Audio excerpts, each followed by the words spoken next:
We now celebrate Remembrance Sunday here in the United Kingdom. And early on this evening, from the Royal Albert Hall, in front of Her Majesty the Queen and the royal family, we were given the most beautiful 1 hour and 45 minutes of a celebration of the lives of those killed in war. And we remembered especially Afghanistan, and we had a lovely choir of 5 young girls. The youngest was 7 and the oldest was 15, whose fathers and mothers are still abroad fighting. But at the end of the beautiful song, these girls were poppy collectors, collecting poppies and selling them for the British Legion, who were hoping to raise £35 million to care for the wounded and the families and the victims and survivors. A great organisation. But at the end of the beautiful song that they sung, the youngest girl of 7, her father was serving in the Indian Ocean on a reconnaissance mission. And what was so moving, as soon as they'd finished, they announced that her father was there. And the father was coming down the steps of the Royal Albert Hall, and the little girl suddenly realised it was her daddy. I don't think there was a dry eye in the hall of the Albert Hall, because even I was crying. It was so moving to see the love of this little girl for her daddy. And the two of them ran together, and it really was an example of how much God the Father Mother embraces those of us who embrace peace, who surrender our arms for peace. So we light our light for peace, and we light our light to commemorate the lives, the millions of lives from all countries, from all faiths, who've given their lives for peace. In the name of our beloved Father, Mother God, the Creator of life, in the name of the risen cosmic Christ, who loves life, who is the King of peace, in the name of the Spirit, who is the fire of life, in the name of Gaia, our beloved Earth Mother, who also mourns the loss of her children, and whose sacred earth has become a battleground. In the name of all faith traditions and none, they are the children of God also. And they're our brothers and sisters. And in the name of spiritual diversity, on behalf of my brothers and sisters of the Teo community of Interfaith Franciscans, we welcome you to this celebration of peace and a remembrance of all who've given their life, who gave their yesterday for our today. Let us look at our simple offering of light, and let that light be the love of God within us. And we pray for peace. We pray for a lasting peace in Afghanistan, in Egypt, in Syria, in Iraq, in Libya, in Africa. Let us be still now, as we gather as beloveds of God in the presence of God.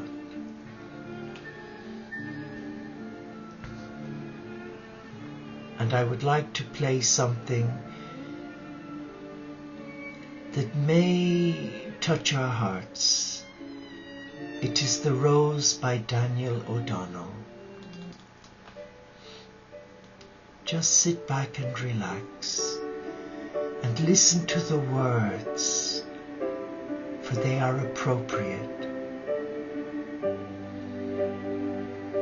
Some say love, it is a river that drowns the tender reed. Some say love, it is a razor that leaves your soul to bleed. Some say love, it is a hunger, an endless aching need. I say love, it is a flower, and you, its only seed.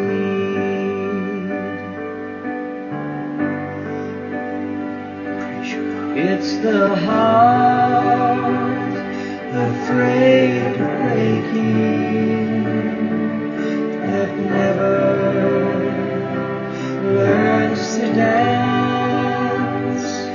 It's the dream afraid of waking that never takes the chance.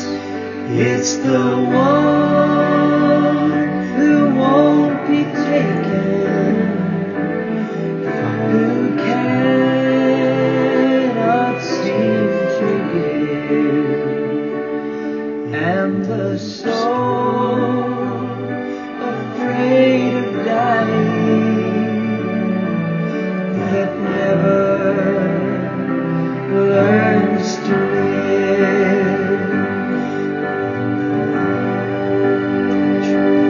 When the night has been too lonely and the road has been too long, and you think that love is only for the lucky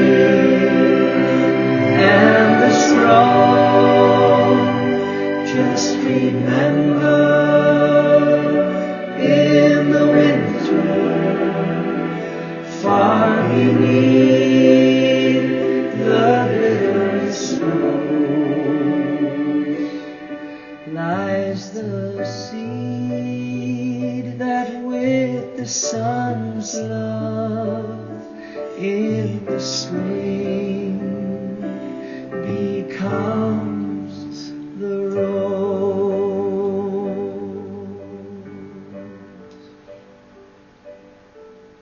Beautiful words.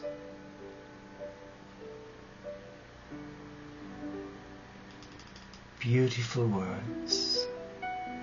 I would like to focus our readings, if I may, on Remembrance Sunday, to try and keep the essence of peace very much close to our hearts in prayer. But first I want to read what is to be done. What can you and I do for peace? Let me then set down in summary form a few of the ways in which concerned individuals can contribute toward the global virtue of peace. Be an agent of reconciliation in those situations of conflict which impinge on your own life. And surely nowadays almost everyone is caught up in some situation of conflict, whether international or racial or industrial or something else. But how does one help towards reconciliation in such situations? what is necessary is to maintain communication. When people can talk together even about their differences, there is often a remarkable progress towards a fair resolution of the conflict. On the other hand, when communication has broken down, peace has been made inaccessible. Be politically and socially responsible. In the highly organized and institutionalized world in which you and I live, the efforts of individuals will be unavailing unless ways can be found to shape and influence the powerful and apparently depersonalized political, economic, and social forces that determine the large-scale structures of human life. Most of us can find access at one point or another to organizations that share in shaping society.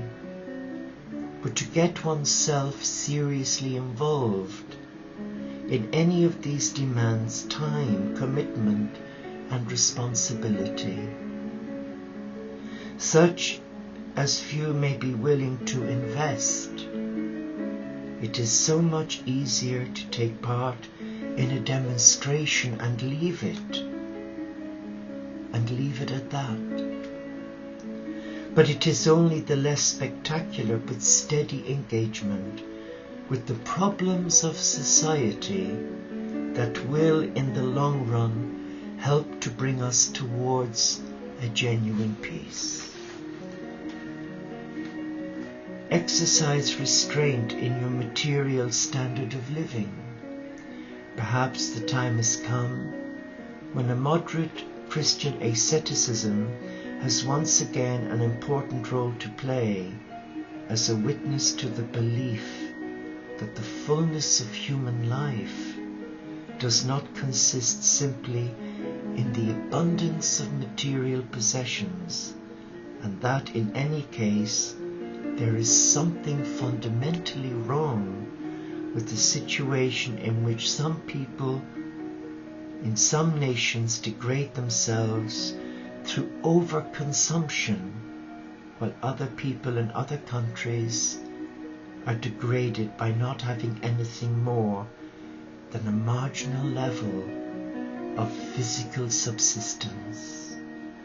A continuation of the present glaring inequities in the different standards of living will remain a standard threat to peace. Indeed, a constant frustration of peace if we understand peace in any affirmative way. Pray for peace. Though I mention this last, it is not in any sense an afterthought or an extra. Where people are praying for peace, the cause of peace is being strengthened by their very act of prayer. Wow, for they are themselves becoming immersed in the spirit of peace. But to pray for peace, Christians, Muslims, Hindus, and Jews believe is more than just to meditate on the meaning of peace. It is to bring into the human situation the very power of God, the God of peace, or better expressed, to open up our human situation to that power. No doubt at any given time, only a tiny minority of mankind is actively praying for peace in this way. But no one can say what is being accomplished through the openings into the human situation which they provide. And that's by John Macquarie. And we, the members, the brothers and sisters and friends of the Teo community of Interfaith Franciscans, When we dedicate our lives to God after our novitiate training, we become ambassadors of peace, because we dedicate our lives from our own home by living a simple life and doing the little boring things extraordinarily well, because they become a prayer offering for peace. And when we gather here like now, or for morning prayer or evening prayer or the vigil at 8 o'clock on Doves for Peace, we're actually sending out a positive message to God, to Gaia, that we care. And though many are invited to the table, only a few stay. Only a few stay. But as we said at the beginning of what is to be done, it takes determination, it takes commitment, and it takes perseverance. This is what George Fox says: "O Lord, baptize our hearts into a sense of conditions and needs of all men and women." And the great William Penn says, "O God, help us not to despise or oppose what we do not understand." And Mother Teresa of Calcutta says, "Make us worthy, Lord, to serve our fellow men throughout the world who live and die in poverty and hunger. Give them, through our hands, this day their daily bread, and by our understanding love, give peace and joy." Let us reflect now on those words. For those words I've shared with you are words that will challenge your heart. So let us listen now to Shiana Knoll singing Deep Peace. Just be still, and as you breathe in the love of your God, and allow that love reawaken your heart to becoming an instrument of peace. Breathe on me, breath of God, fill me with life anew, that I may love what thou dost love, and do what thou wouldst do. Peace of the running wave to you. Deep peace of the flowing air to you. Deep peace of the quiet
as we come to this table of peace.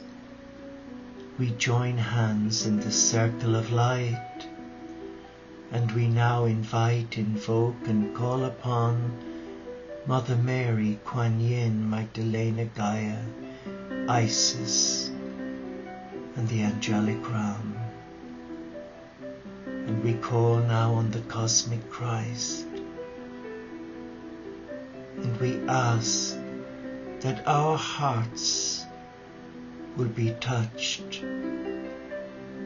by the gift of peace, to become prayer partners for peace, to give our lives for peace, by offering all that we say and do for global peace. Allow me read to you a beautiful Hindu prayer for peace. God, you have given us the treasure of peace, an experience greater than all worldly treasures. We must learn the lesson of peace. I, the soul, am peaceful. God our Father is the ocean of peace. If we experience peace from the ocean of peace, just for a few moments, this becomes a blessing for a lifetime. Through the blessing of peace, the seed of war and conflict finishes. The seed is anger. If this seed is destroyed, then peace will be achieved in the world.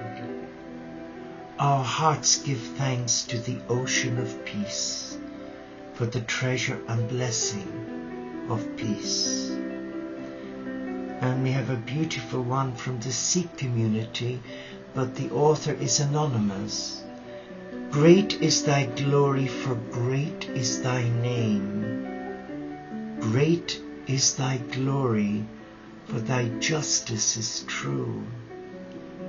Great is thy glory, for eternal is the seat. Great is thy glory, for thou divinest our inner thoughts.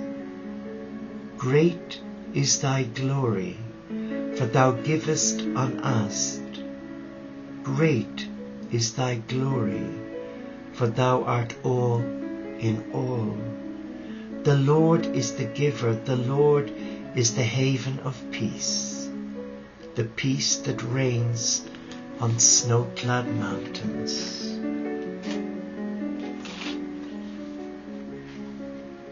Oh, beautiful. And from the Hebrew prayer book, Blessed art thou, O Lord our God, King of the universe, who makest the bands of sleep to fall upon mine eyes, and slumber upon my eyelids.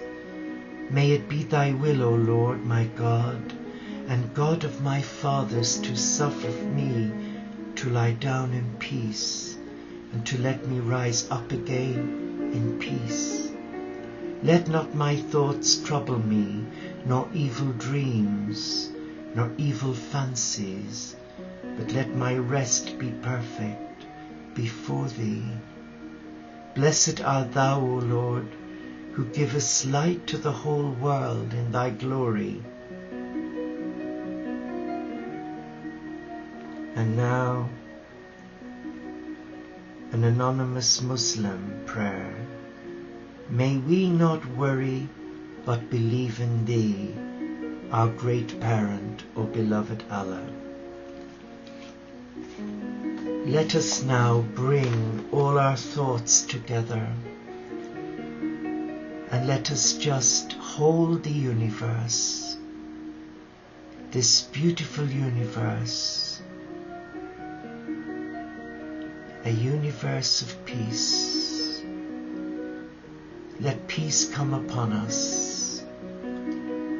Let us feel the peace of God. Let us sense the peace of God now in our heart.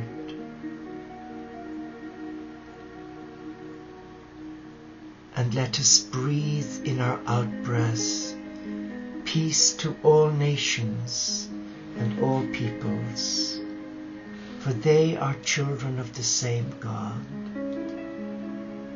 They are children who are our brothers and sisters. Let us hold them in our heart.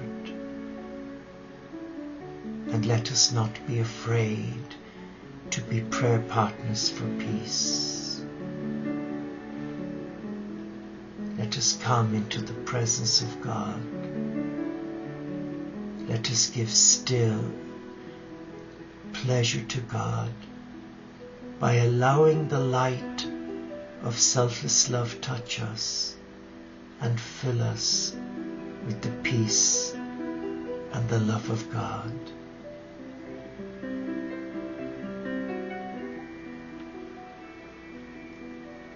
Let us be at peace now and remember all those who died for us in all wars, gave their yesterdays for our todays.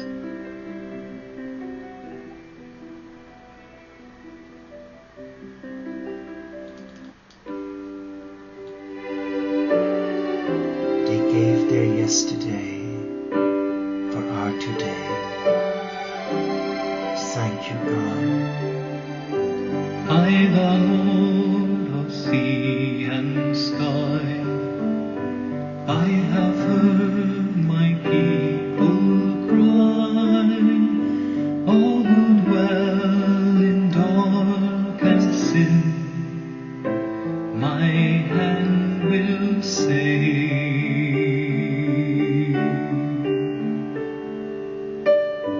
I who made the stars of night, I will make their darkness bright. Who will bear my life to them? Whom shall I send? Here I am, Lord. It is I, Lord. I have heard you calling in the night. I will go, Lord, if you lead me.